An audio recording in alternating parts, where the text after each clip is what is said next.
Nyt meidän pitäisi varmaan ruveta töihin. Aletaan töihin. Okei. Okay.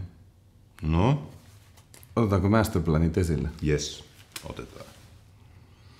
Mulla lukee, että meidän pitäisi tehdä jotain uutta. Mites sulla? Mulla lukee, että meidän pitäisi tehdä jotain uutta. Totta helvetissä, se on meidän masterplan. Se on meidän masterplan. Mutta se on kyllä liian helppoa. Tää on kyllä liian helppoa. Totta. Niin. Otetaanko seuraava? Otetaan plan B. No siis... Ette sä tollasta voi tehdä. Ei. Toi on liian helppo. Tää on liian helppoa. Kyllä. Täällä voi joku nauraa. Ai.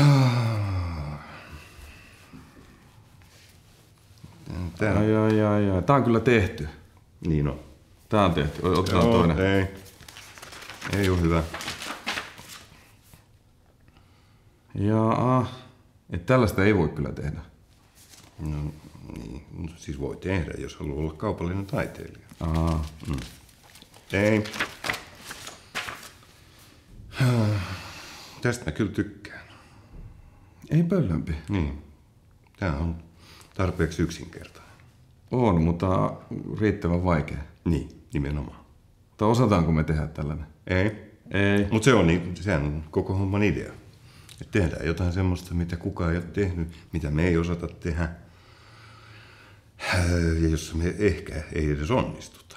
Siinä on meille se haaste. Me odotetaan kyllä kokeilemaan aika paljon. Joo, kyllä. Tää on hyvä.